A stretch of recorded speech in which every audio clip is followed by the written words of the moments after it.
Welcome to the Auto Guide Show. This week, Kyle drives another Golf. We compare two really quick EVs. Toyota has refreshed a car, and Chevy upgrades the Corvette. But first, a word from our sponsor. Picture this. You're halfway through a DIY car fix, tools scattered everywhere, and boom, you realize you're missing a part.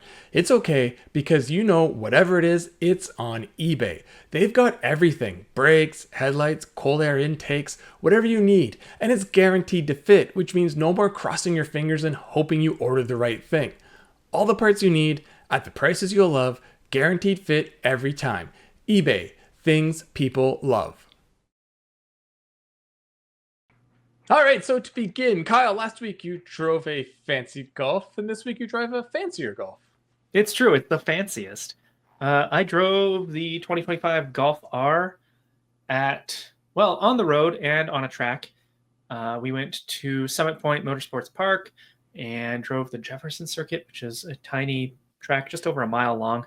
The reason I mention that is because I had never driven a Golf R before. The last time we had one on the site, you and contributor Jeff Wilson drove it and the other hot hatches on a track, and I missed out. So this was my first experience driving a Golf R, and all I've heard is that, like, oh, you know, it's kind of soft and it's not as extreme as the other hot hatches. Boy, that set my expectations a little low. This thing is fast. It's real fast. It might be one of the quickest point-to-point cars that I can think of because it's so compact and it's so predictable. It doesn't have a whole lot of steering feel, but it's just so easy to get along with. And for this generation, with that trick limited slip diff and all the electronic gizmos underneath, it actually gets pretty tail happy on the track if you want it to. I found it really impressive as an overall one car for everything kind of vehicle. The Golf R is impressive, and they've barely raised the price. That's good. It doesn't sound like it's too much different than it was before. I mean, I always found it to be very quick, but more livable than some of its more hardcore competitors out there. So yeah, that's good to hear. Then they maybe made it a little more balanced, which is good too. So you can't lose there. Yeah, there's a few differences. So I said with the GTI last week that it's pretty minor, right? This has a little more substantial upgrades. It has 13 more horsepower, not that it needed more. And it has a Euro style package. Now, this is almost $4,000, and it adds really tasty sounding exhaust, and then removes the nice Napa leather seats and gives you cloth ones that are also not power adjustable, and you lose ventilation, and you lose the moonroof for $4,000, $3,700 and change. The track version. Yeah. So it also shaves 80 pounds of weight, right? So that's nice. But I just want to point out that Canadians actually get a better deal because for $3,000 Canadian, you can get the exhaust. But that's it. You can keep the nicer seats if you want, or you can switch in to the cloth ones for no cost. But you can also keep your sunroof. So I think Canada gets a little bit more adjustability, and maybe it will be better for some people's tastes. There is also this black edition, which just does what you'd expect, right? It blacks out a lot of the trim, the badges, the wheels, but then VW decided to show it off on a black car, so it was a photographer's nightmare. So it sounds like in Canada it's more expensive to just get the exhaust, but you got more choice. Can you still get the cloth seats and stuff if you wanted? Yeah, but they're no cost. And it's $3,000 for the exhaust. So I mean, really, like, well, it's $3,800 for it. Well, I guess you're losing things in the other one. There's just more happened for $3,800. Yeah, more happened, but I mean, realistically, it's not like you weren't getting anything. They're just taking things away. Yeah. So Canada actually has a better, but overall, really impressive car.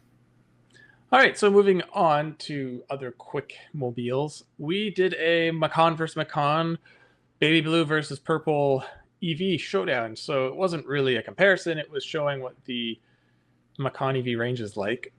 Sort of entry-level all-wheel drive and crazy turbo all-wheel drive. Yeah, it was a different opportunity, right? Because we don't get this often. We so often in the automotive review space, we get the top trims for everything. And so this was a nice opportunity to be like, okay, here's the lowest powered dual motor version, and here's the highest powered. How are they different? How are they the same? And it turns out well, they're oddly pretty similar, right? In the world of EVs, there's actually not a lot of difference between these two, and especially because Porsche always lets you add things a la carte. So a lot of the features that were on your blue turbo could be had on the Provence Macan 4. Yeah, I was gonna say they drove similar because they had the exact same wheels and same tires and same air suspension. And yeah, they were pretty light on the options with the turbo, but they went a little crazier on the 4. Not crazy, I guess, in Porsche terms, but yeah, it was interesting. Like in terms of added cost, they were fairly even, but that was mostly because the purple one has a lot more visual cost upgrades, right? Whereas yours was pretty standard. But then you got stuff like the head-up display or rear axle steering, which the Macan 4 did not have. And I think the rear steering is what really made the turbo feel so much more agile. Oh yeah. I mean, they're both heavy vehicles, but in the end, it was a bit split. You would prefer this over the regular Macan, and I was the opposite. And maybe trim specific on what we drove, although I drove the fancier one. But it's just another offering, and it's not the same Macan. It's built on a different platform, but it resembles it enough, and it obviously resembles a Porsche. It's not easy to confuse. Come watch the video if you haven't. We aren't getting many views, and we're getting a lot of dislikes, and it's not because they don't like the video. It's I think people don't like the cars. I don't know. Which is weird because like my hot take that's mentioned in the end of the video is like, look, none of the engines in the Macan, the gas one, were ever special. And like I'm sorry any Porsche fans who are listening or the Porsche PR people, but they weren't. Whereas so getting rid of this and doing an EV, I don't think is that bad. And I mentioned with the Macan 4, the pricing is really close to the S. And so you get something that's a little more spacious, feels a little more grown up. Range isn't that dissimilar from a gas model, to be honest. But yeah, like yours, the turbo, I have a real hard time justifying that one. That one is tougher for me because there is such a price gap. So yeah, I think a lot of people also just buy Macans look because there's a Porsche badge on the nose. And so if this isn't much of a price difference for the 4, I don't see it as the end of the world going for the electric one. But whereas the turbo, you're looking for a little performance, clearly. Not going to track it necessarily, but you want that engagement. And the EV turbo is just missing that engagement. I mean, it's super nimble, like you said, because the rear steering, but it just is. It's one of those, you just kind of point it, hit the accelerator, and it gets there with no drama. And like, no drama, no feel. It's just like, oh, we're here now. Yeah. Like at 8/10, it feels good, but it's when you push past that where it just maybe is missing a little of the Porsche magic that we expect. Yeah, that's probably 1,000 pounds that is making it miss. Yeah. All right, so moving on. You and I were busy doing that super comparison we talked about last week. And while that was going on, our freelancer Jeremy went. Oh no, wait, this is James. James, we have so many J's. We have Jeff, we have James, we have Jeremy. Yeah, our freelancer James went down to drive the G70 refresh. It's not new. It's just a refresh. You and I both really wanted to do this. So reading his impressions, it seems to be like what made it good, just more modern and updated. So I look forward to trying it when it gets up here permanently. It sounds like the GV80 refresh last year, right? It's like, hey, our SUV is doing really well. It's stylish. It's affordable. It has a lot of tech. We're just going to more or less just nudge it forward a little bit. I think that's the right thing for Genesis. I know we've talked a few times before about Genesis is maybe backing away from this EV and gas approach and is going to look at hybrids. And that's probably a good move because I think the gas engines are their weakest attribute. But it's still an overall excellent package. And yeah, it looks great. So yeah, I can't wait to put it up against other new competitors this year, like the X3 or the Audi Q5. It's always looked good, and they didn't mess with it too much. And whereas the GV80, they made it a little softer, a little more luxurious because they had the coupe that could be more sporty. This one still has to do both. So yeah, sounds like they've done a good job, but until we get to drive it, we won't know. At least they didn't mess with the looks too much. Yeah. So moving on to looks, Toyota gave the Corolla Cross an update itself, and it's got a new nose, especially the hybrid. Yeah. Yeah, so I was trying to compare this to the previous models, and the gas one is a very subtle change. There is a Hmm. black plastic bar beyond the grill, but I mean, it's basically the same grill shape as before. And yeah, the hybrid loses that T-shaped intake, but it still differentiates itself from the gas by having what looks like the Crown Signia's mesh kind of fade from top to bottom. And it keeps cavalry, or not keeps, it adds cavalry blue. There we go. To the color options because that's a fantastic Toyota color. So, yay! It's on more cars. Yeah, it really does have sort of a almost an EV look to it to a degree with that grille.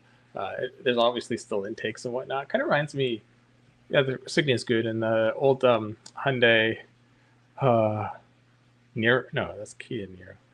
The Ionic. I think the original Ionic had that sort of textured grill that wasn't Yeah. really a grill. It's also technically, not technically, but it's also similar to the one on the Lexus RX with this fade pattern. I like it. I like that Toyota is differentiating hybrid from gas. I actually kind of wish they'd do that with their other vehicles that offer both. Mm-hmm. Um, yeah, I mean, we put most of this class against one another last year, and the Corolla Cross got second. So this should just keep it competitive. I am disappointed though. I don't know if you saw inside. It has the new 10.5-inch screen that we just saw in the Corolla in our mega comparison last week. The one without a volume knob. That's all I got to say to that. All right, moving on. 1 second. All right, so our next story is the Chevrolet Corvette. For its entire existence, for at least the last, let's say, 40 years, people always complain about the interior. No matter what Jim does with the new one or updates it, they always say, oh, it's a terrific performance vehicle, but the interior is cheap. I haven't really thought that for the C7 or C8, even No. the C6 to a degree. But Chevy decided, you know what, we're going to update it anyway. So they didn't really change the car on the outside, but the interior is substantially updated. I'd say it's not revolutionary, but it's different. Did I miss? Did they reveal all of the exterior? Because I thought this was kind of a slow reveal kind of thing. Yeah, like we don't know. Yeah, like so we don't know how much here, they've changed. Yeah, what we can see here, it's got the same shape. Yeah, it looks like there's some difference going on with the hood, but that might also just be a pack that I'm not familiar with. But yeah, the interior. Look, I'm one of the people who did not like the interior in the current C8. It's dramatic, don't get me wrong, but it was an ergonomic nightmare having all those buttons just along that ridge. It was awkward. So this looks like it keeps that idea alive, but makes it more user friendly. So I'm good with it because, like you said, I don't think there's a quality issue with the C8 interior anymore. And I think that's partially because it's become a more expensive vehicle. But yeah, I don't think it's uncompetitive.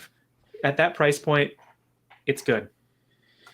See, I didn't mind the roll buttons. I kind of like them because I'm just a button fanatic and just having everything there to learn to where to hit. I liked, and my elbow and my arm didn't get in the way of where they were, at least where I drove. As you said, the hood is different in the, I don't know what you'd call them, behind the headrest, the sort of sills that go back. Fairings?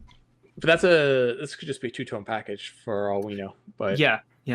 The thing that I'm more curious and I'm waiting for is show us the back of this car.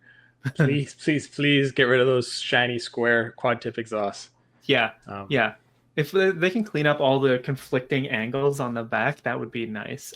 It might, I can't really tell from here, but it also kind of might be the wide body. Yeah, it's tough to say. Probably is because it just looked nicer, but it's nice it's got the squared off steering wheel. Nice that they borrowed it from the Kia K4. Squircle all the things. Yeah, no, it's yeah, I've always liked the car, so I'm looking forward to seeing more of it. Mm-hmm. All right, and moving on to a new car that we may not get, we just don't know, but Jeep unveiled it anyway. I can't think of the last time a manufacturer's like, here is a all new, like completely revolution of a generation, new engine choices. Oh, but we're not sure if we're going to do it yet. It's like, what? Well, they know they're going to do it. So they say. They know they're going to do it. It's just that initially it'll be built in Italy and not here. I wonder why that is. Yeah, but well, yeah. Sorry, I meant for us in North America. Yeah, I didn't mean in general. I mean, it's like here's an all new Compass, but sorry, North America, we plan to build it in Canada, but it'd be a little pricey to ship to the States right now. Plus, all the parts that come from Europe would just be. I mean, this hopefully all gets sorted. It seems every day things are lightening a bit because, surprise, surprise, not to get political, but the U.S. economy is not doing so well under all this. This does look nice, and it looks like a Compass. Like, yeah, it actually looks more like a Renegade to me. But I always said it was kind of weird. They had the Renegade and the Compass. They were different sizes, but at that end of the market, it was confusing. So this is sort of a blend of the two. Yeah. Well, the tough thing for me was I understood the point of the Renegade and I understood the point of the Compass, but then there was also the Cherokee. And there was too much overlap between the three of them, right? Like, obviously, the Renegade and Cherokee, there was a big gap. But the Compass just kind of split the difference. And so it's too small to be a RAV4 competitor, but too big to be like a Corolla Cross competitor. And so this feels more right-sized. It's a little odd because we're still expecting the as yet unnamed SUV from Jeep this year, next year, which probably replaces the Cherokee. But yeah, I'm with you. I think this looks like a Compass. I think the powertrain lineup is really good because Jeep is doing what BMW is doing and making platforms that can accept all matter of powertrain, right? It's like, oh, do you want a regular hybrid? Sure, here you go. Do you want a plug-in? We also have that. Do you want a full electric? Sure, we have a single motor and a dual motor. Like, I know they never sell the single motor in North America if this comes here because it's like, look, it's a Jeep. It has to be four-wheel drive. So yeah, I'm very excited because I think this will address a lot of parts of the market, provided it comes here. Hey, that original Compass was front-wheel drive if you wanted it to be. It's Don't know how many of them sold, but that was what an ugly thing that was. There are dozens of us. Dozens. But pricing's going to be a big factor too, because you're right. The Cherokee was mid-size priced, and it had the V6 option like a mid-size, but it was closer to compact in size. And the Compass, same thing. We compared it to the compacts, yet it was more cross-track size, but the pricing sure wasn't down there. And then the Renegade was in that sort of really small category back in the day with the original tracks and almost the original Tiguan, like those really little SUVs. So yeah, but Jeep, to its credit, has been working to fix pricing over the last like 18 months or so and kind of bring it back to a better level. I'm sure everything that's going on with tariffs has not helped. But yeah, I'm hopeful. I'm hopeful that things get sorted out and we see this because Jeep needs a new product in like such a competitive segment. So fingers crossed. Yeah. And our final story of the week is Toyota brought back a Corolla that has a retro feel to it. I'm not sold. How about you? You can't tell by the long exhale. Yeah, so the FX edition exists as a sedan this year, but for 26, the FX treatment goes to the hatchback. The problem is, I like the hatchback, but we know that it is flawed. It has a really tight back seat. It no longer has a real sporty feel to it in my mind. I know Toyota will say it's sporty in the press release, but since the manual is gone, it's just the same engine in the sedan, and the CVT is not interested in being sporty. I really wish there was a mid-grade somewhere between regular Corolla and GR Corolla, like a Civic Si competitor. And that would make a lot of sense for an FX that is meant to remind us of an FX16, which was what, a single model year in the 80s?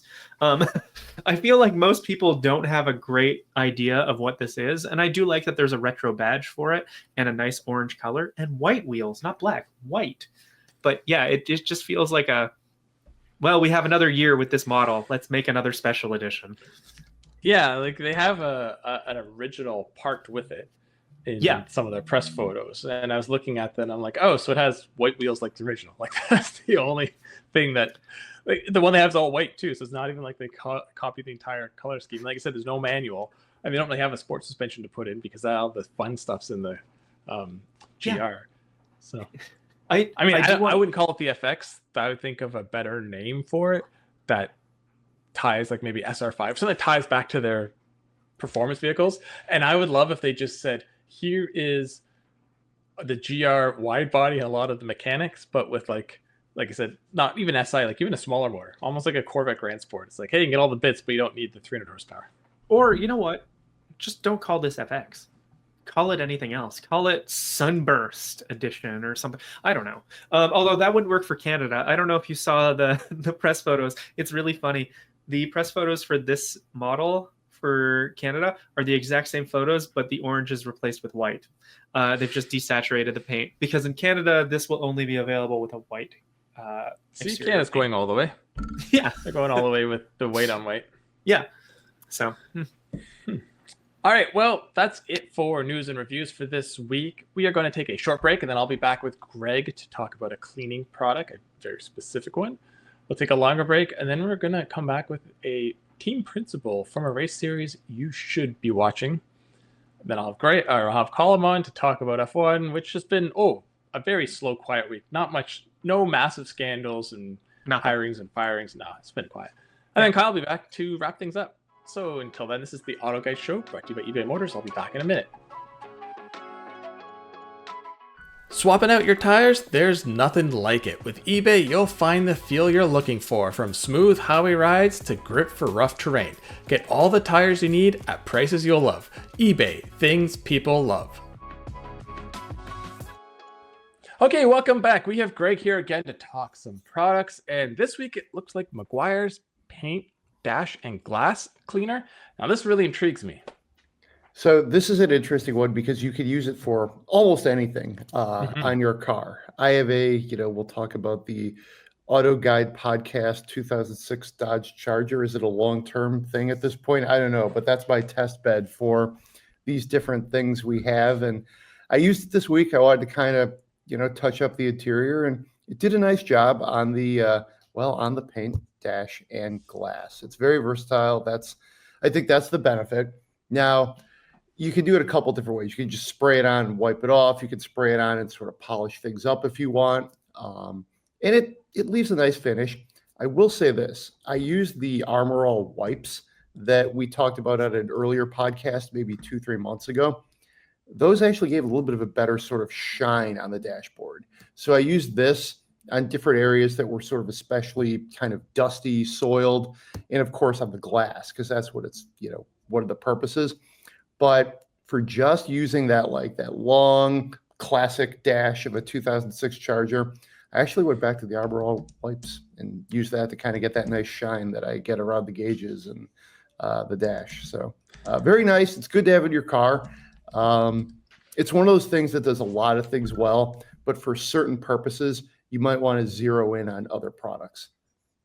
Yeah, I was going to say what intrigued me was something that could do dash and glass, because dashes are usually like a greasy formula that gives you that shine and kind of is intended to kind of soak into the surface, whereas glass needs like the most non-greasy clean. So this sounds like it's kind of like a enhanced glass cleaner, which is interesting because to your point, I do the same. I use wipes for my dash and I use dedicated glass cleaner for the glass. So in a pinch, this sounds like it could do both. I mean, I've used glass cleaner to clean trim bits before that are just painted too, because it does the same effect. So interesting. It's a good thing if you need to maybe throw it in your trunk just in case maybe I don't know, you might want to have a spot touch up and something happens in your car and you're like, okay, this can literally do anything, stem to stern in your car. So it's, it was useful. We've got some other Meguiars products we'll test in upcoming episodes. There is one that's like a heavy duty stain remover. I'm going to be very intrigued to see what that does, because there's still some stains lingering from the stomach flu from a February road trip that we'll have to put that to the test on.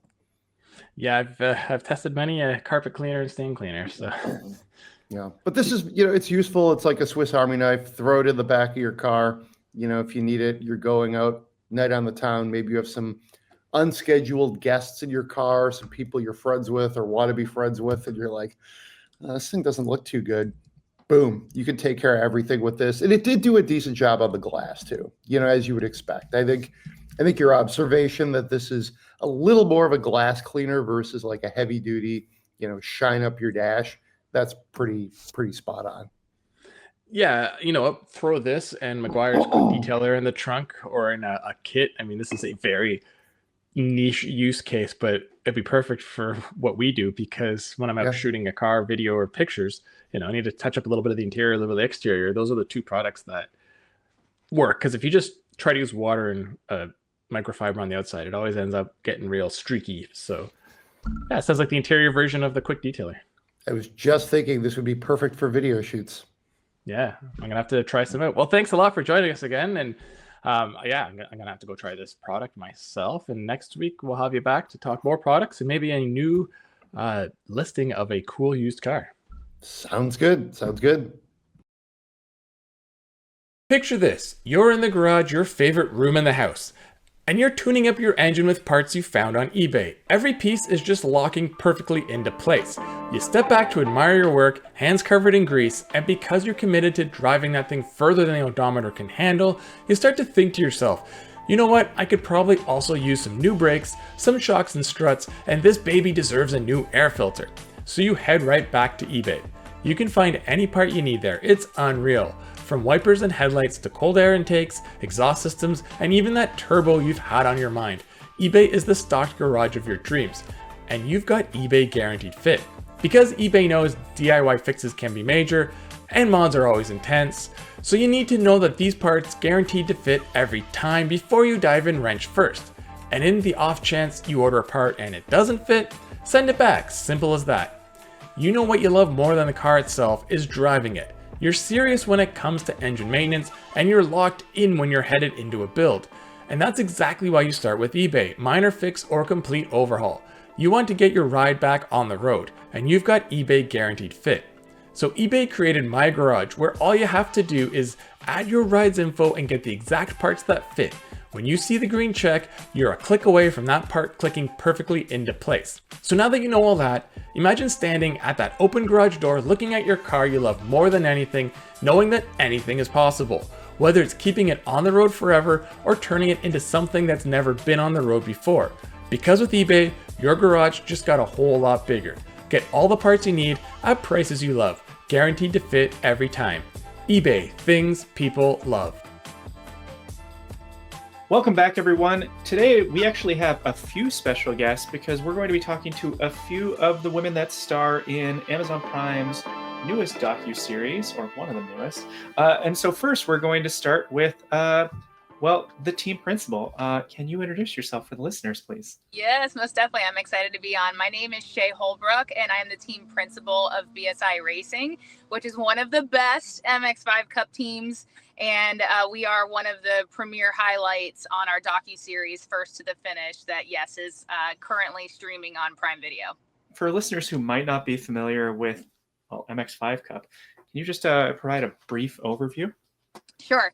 So I'm biased, of course, but when I say this, I really mean it. I think the MX5 Cup is probably the best sports car racing you're going to find in America and North America. It's a derivative of some of the closest proximity racing. It's a mirror image of sports car racing and a blend of NASCAR racing. The style of the MX5 Cup racecraft is very draft dependent. So because the draft is so important, the close proximity racing, door to door, fender to fender, bumper to bumper, 35 cars in a field, there's a race within a race within a race in every aspect of a session and throughout the entirety of a field. We, in the 2024 season, we had a primary swing of male drivers. This year, though, in the 2025 season, we've actually seen a huge increase in female involvement on the grid. We've gone up to 6 female race car drivers, which is an astronomical number. I think a lot of that has to do with the heightened visibility of our show, and then also what Mazda Motorsports does for young drivers looking to achieve professional ranks, as well as female drivers looking to achieve professional ranks. Yeah, and anyone who's not familiar with the series, I suggest you go look up any of the Daytona MX5 Cup races during the Rolex 24. It's probably the most action-packed, exciting racing you'll ever see. It's like 4 or 5 cars wide going across the line half the time. We have the closest margin of victory every single race. There are times where we don't even know who actually won because of how tight it is. We have to wait for an announcement. Sebring during the Sebring 12-hour in the 2024 season was the closest margin of victory, actually, on two of my team drivers, Weston Workman and Connor Zilic. Unbelievably epic finishes. You never know who's going to take it at the checker flag.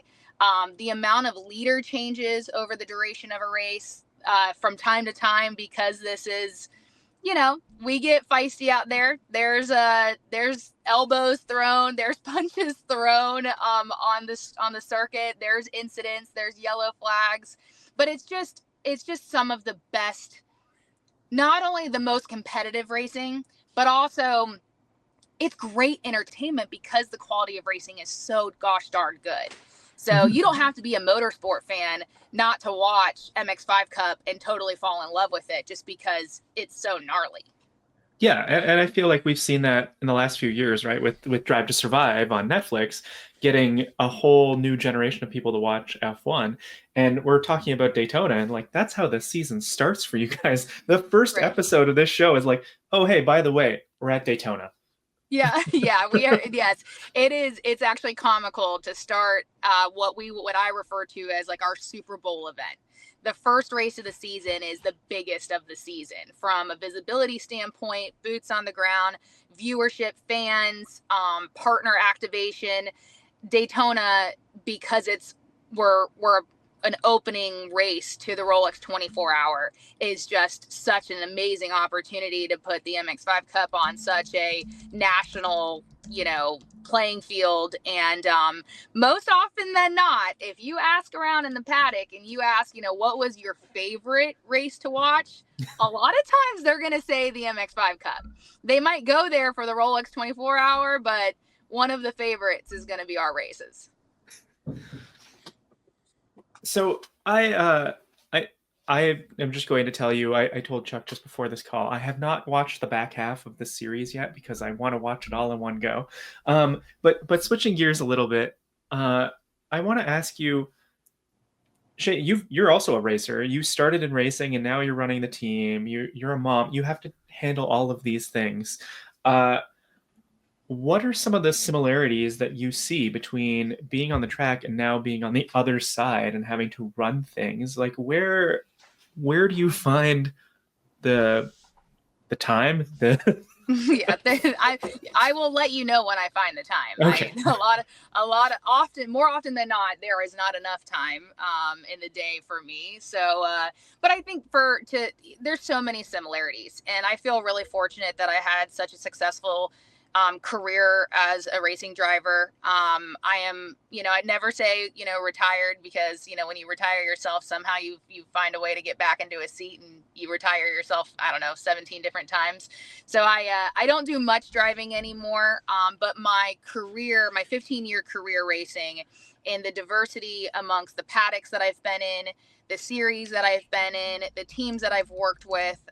My final season was racing overseas in the W Series, which was the first ever of its kind, groundbreaking, all women's Formula 3 championship. That since then has been replaced to what is now called the F1 Academy, which is incredibly popular, shattering glass ceilings, breaking ground, a very competitive all-female circuit. So just a lot of experiences working with some of the best people in the industries.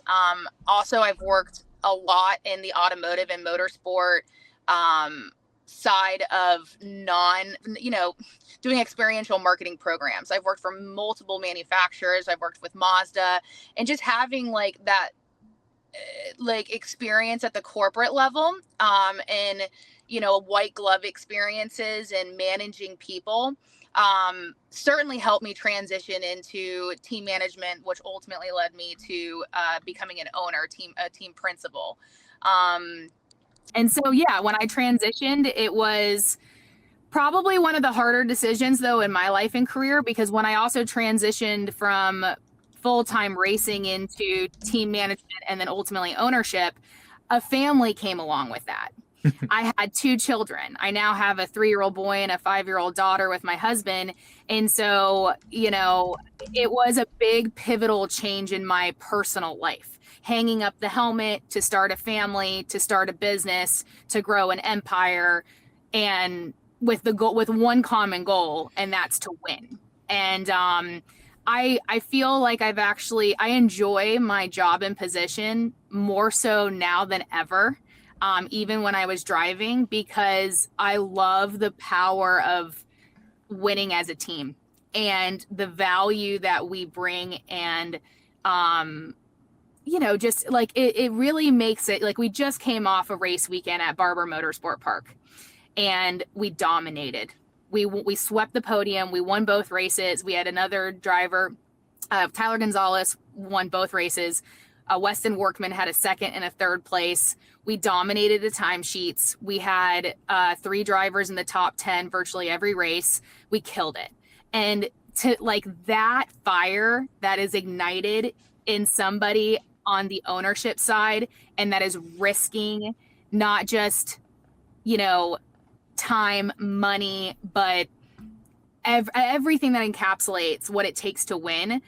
Like, I am more motivated than ever to show back up on a Monday when typically we would take off a Monday, you know, to get right back after it and to figure out what worked and what we excelled in, but more importantly, where we fell short, and identifying how we can always be better.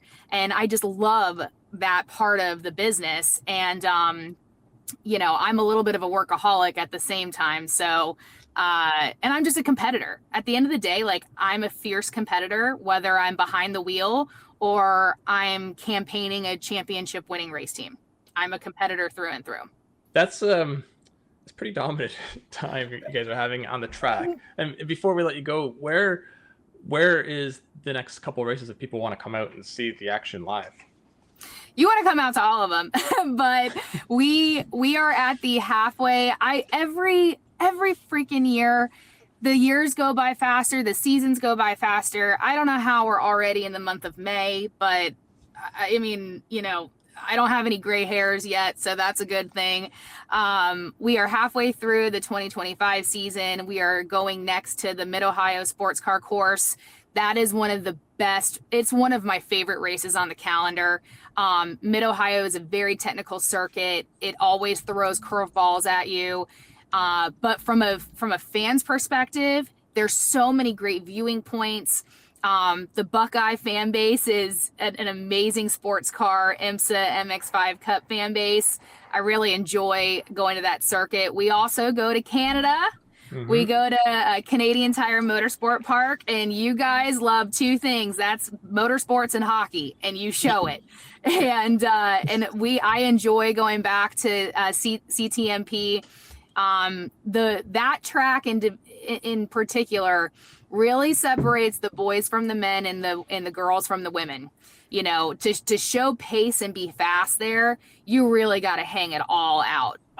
But before we let you go, because Shea, I know we can talk about this for a while, but I'm just going to ask you something quick, because I'm going to ask both Sally and Heather this too. What quick 60-second advice tidbit can you give for women who are trying to get into motorsport?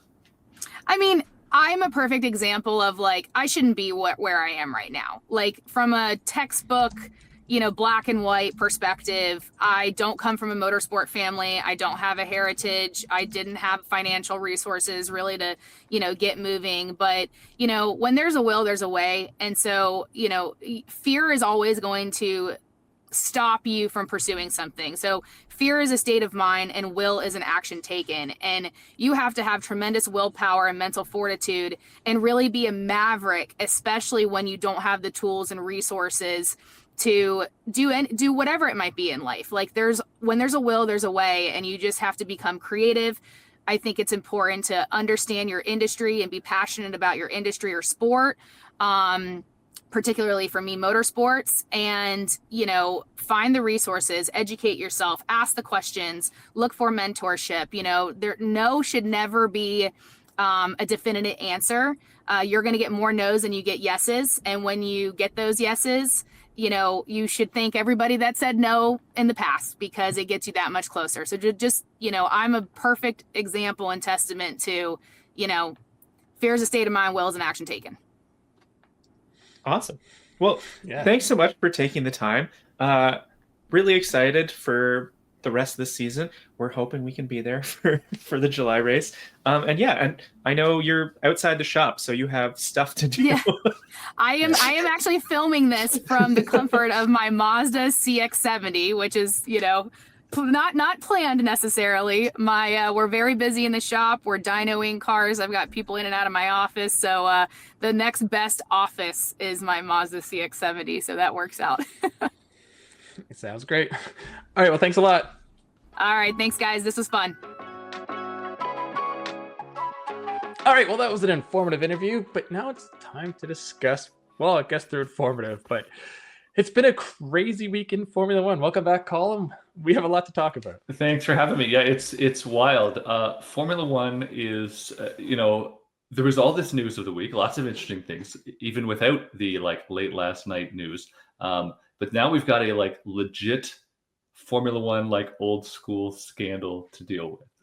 But I've changed your order a little bit. Okay, you want to take it chronologically? Yeah, we'll get to that scandal in a second, because this felt like the scandal, and then it was like, nope.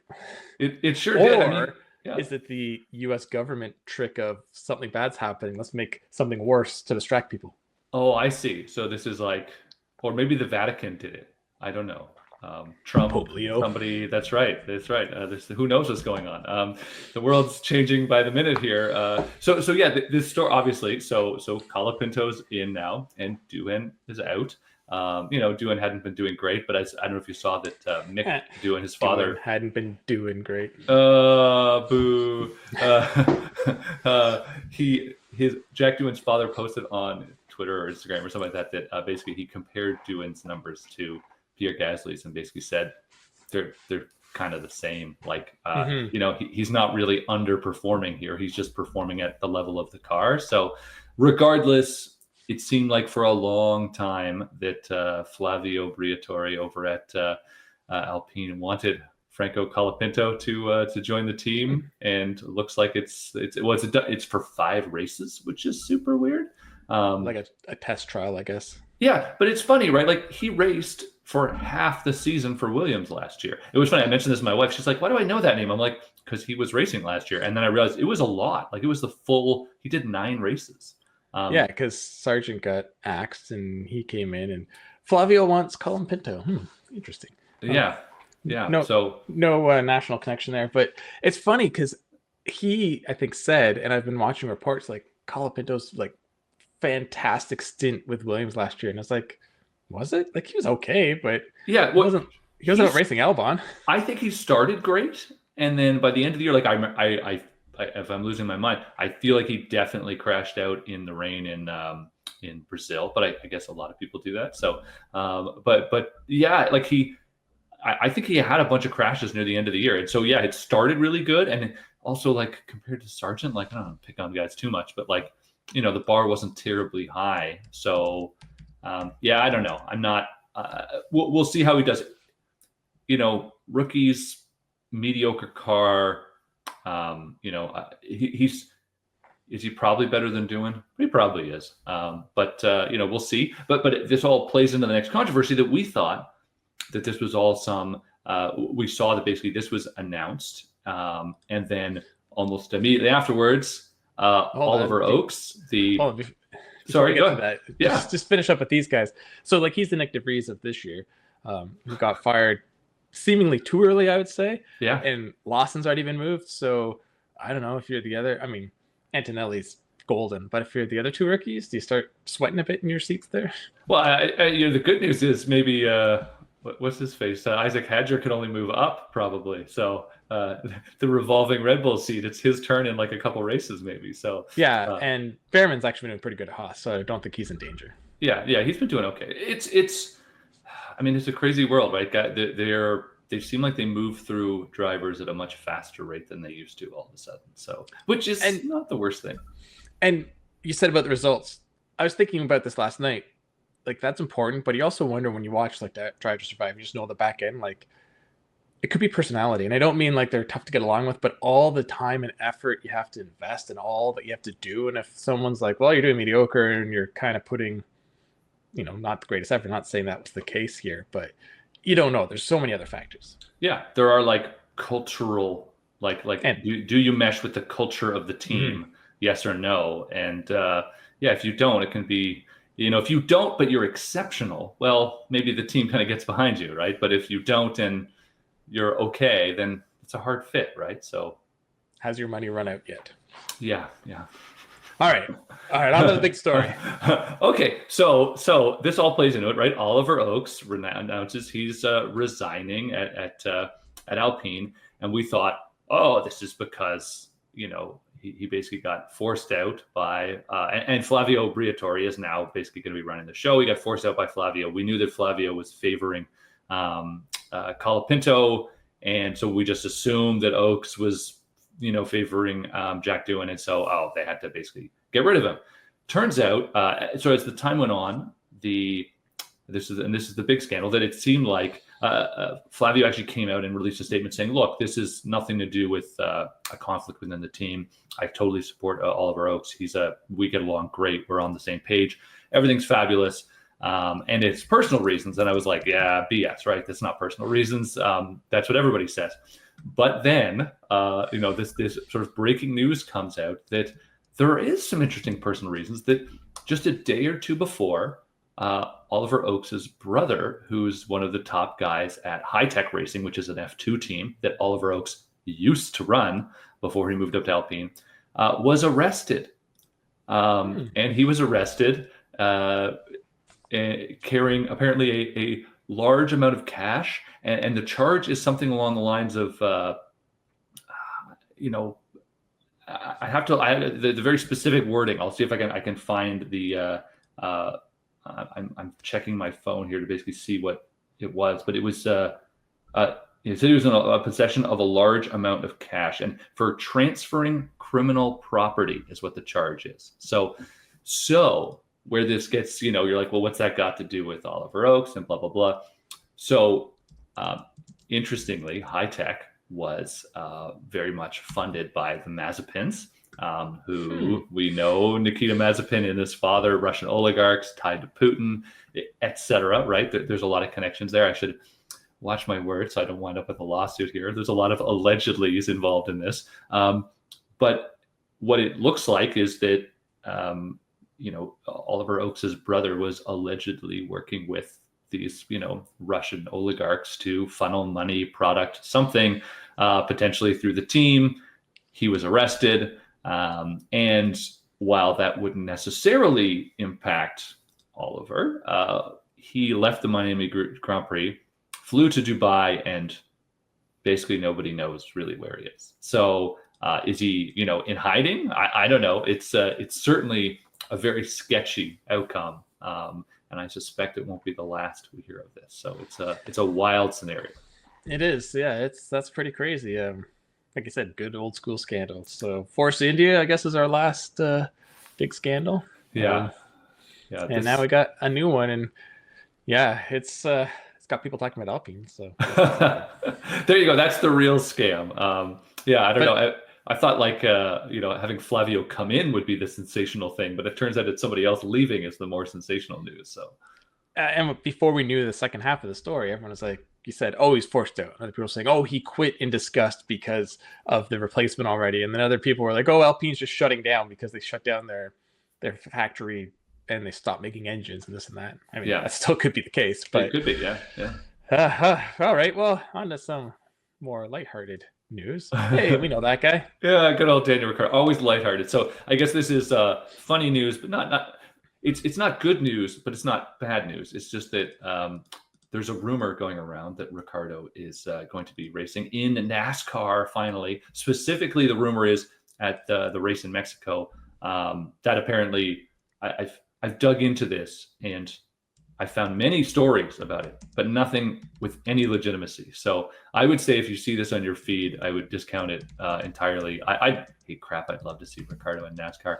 But maybe he's still holding out for the Cadillac F1 seat. So who knows? I mean, it'd be a one-off race, right? And it's not the Cup series. It's I don't know what they call this second series. It used to be. They always change sponsor names, but it'd be great because road course and road course expert, and yeah, it'd be interesting to see where he is. It's sort of like what happened back in the day in that series. A lot of times you'd see Borsed and Ron Fellows, and then you get some IndyCar guys over. Yeah. Well, they used to bring in all the road course guys for the road courses because everybody else was just oval experts. So they'd bring in like their hot shoes, right? But then now there's a lot more road course racing in NASCAR, or at least versions of it.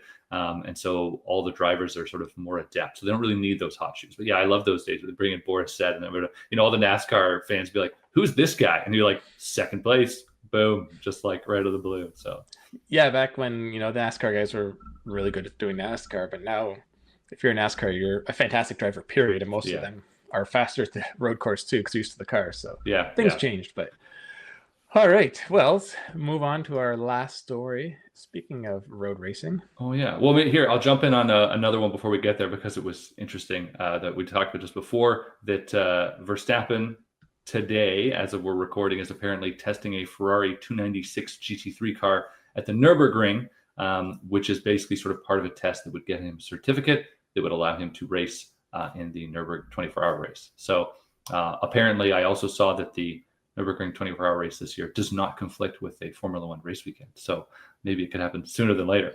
Who knows? Fat chance Red Bull's going to let Verstappen out on that course with like 100 other racers that vary greatly in skill. Last thing you need is some guy in a, like a Renault Clio or something, just or like a rolling chicane, just get stuck in the way. And that's the thing. Like we'd love to see him do that, but if someone's tied to a F1 contract, unless there's like a marquee race with a huge team that's like basically taking the insurance, like you see guys go to the Rolex Daytona, and that's a little different, but I'm sure he'd love to do this, and maybe he will one day. But I could see him potentially doing Le Mans, not this year, but or something like that. Like that's a race I think where you could probably get a break over there. Yeah, I agree. It's a big enough thing to drive some attention, and I guess it also all depends on what the heck his contract says, right? Like if he's argued that in his contract that he can do whatever the heck he wants, he can, right? But I'm sure the teams don't like to see that happen at all. Generally they don't want them doing anything risky because they don't need that problem. So, but yeah, back to our last story. There you go. So the different Carlos Sainz Sr., the rumor, I mean, anyone who's watched F1 for a while knows there's a lot of animosity with the head of the FIA, Ben Suleiman there. So, about, you can't swear and you can't do this. And so this rumor has popped up that apparently Carlos Sainz Sr. might run for the head of the FIA. So, he's got loads of experience. He's got a son in Formula One. He was WRC champion many times over. That's a shot there. And for anybody who's watching the YouTube video of him, he raced at Dakar the past year with Audi. I think he won too. I mean, just an incredible history. More senior fellow, level head, right? Somebody who really understands the whole industry from many angles. So nothing more tangible than that, but I'll be very curious if that pans out to be true. So yeah, that'd be interesting. I don't know. Has there ever been a head of the FIA whose son's also an F1? Yeah. Apparently it's not a conflict of interest. I don't know. I mean, I guess it could. They'd be too detached, right? So yeah, exactly. It's like how he raced Audi at Dakar. It's not like, oh, his son's going to the Audi F1 team. Like they're not connected. Yeah. No. I actually supposed that for a while that there are those deep connections, especially because actually there's also a connection though between the Audi WRC car or Dakar car is also sponsored by Red Bull. So there's many like layers of motorsport sponsorship. Yeah, that's right. Oh, you got to have conspiracies. And apparently, looking at the Alpine news, there's no conspiracy that's too deep, right? Like throw the wildest idea out there, and it's probably not as wild as what's really going on. So that's usually the case, right? Yeah, I'll be quickly checking Twitter all the time for more updates on this. See if Oliver Oaks turns up somewhere, or if he's just sitting on a pile of Russian cash, allegedly. Yeah. don't get them after you. That's All right. right. Well, thanks for joining, Colum. That was a big week in news with F1. We will have you back on again next week, and we'll see if things get crazy. Sounds good. I bet they will. All right. See ya. All right. Well, we're about to wrap up the Auto Guide show brought to you by eBay Motors. We'll take a quick look at what's next. So this week, Kyle, for a change, we were doing a comparison, and it wasn't as big as last week's in terms of the number of vehicles, but it was bigger in terms of the size of the vehicle. I think curb weight were actually pretty close. 8 cars versus 2 SUVs. Yeah, it is the Nissan Armada and the Chevrolet Tahoe. One is all new for this year, and the other one is a mid-level refresh in terms of like amount changed. It's more than slight, but it's not massive, right? Yeah, and we won't get into it because we'll save it for when we actually publish it. But we were both surprised on how they drove. The differences for both here and there, and some interior comfort stuff. So yeah, look for that in a couple weeks, and we'll talk about it more in the future. And next week, we are both on trips. I am going to go drive the Tiguan, which I've been looking forward to because it's funny. It's one of those vehicles where every generation is a completely different vehicle. Like, I don't mean it looks different. Yeah. It's like it was really tiny. Then it was like the biggest 3-row compact, and now it's back to being sort of regular size. Except like very, very premium inside. So yeah, I'm looking forward to what you say about it, and I can't wait to drive it myself. And on my end, I'm going to be driving the Hyundai Ioniq 9, the brand's new flagship. So it is very slightly bigger than the Palisade, and it's all electric. So that should be interesting. I saw it revealed in LA last year, just like the Tiguan. So yeah, so next week will be a fun one. And I will also be driving a vehicle when I get back, a bright yellow Ford Mustang Mach-E Rally, which, you know what? I actually got to pick it up a little early, and it is bright. Yeah. But, I won't get into too many details. It's just the only thing I'll say is every time I get in a Mach-E, I forget how much I really like that vehicle. It's one of the best EVs. Ford doesn't get credit for how good their EVs are. The Lightning and the Mach-E are both really good. Yeah. And on that note, yeah, I have a week-long press car, and it is the new Acura ADX. I'm looking forward to putting that through its paces because we had our contributor, Lee Bailey, drive it for the first drive, and now we see what the brand's smallest SUV is like to live with. Probably not as fun as the Mach-E, though. See if you can take it rallying. Yeah. All right. Well, that wraps things up for another week. We will be back with more guests and more info next week. Until then, see you later. So long, everybody. Picture this. You're halfway through a DIY car fix, tools scattered everywhere, and boom, you realize you're missing a part. It's okay because you know whatever it is, it's on eBay. They've got everything, brakes, headlights, cold air intakes, whatever you need, and it's guaranteed to fit, which means no more crossing your fingers and hoping you ordered the right thing. All the parts you need at the prices you'll love, guaranteed fit every time. eBay, things people love.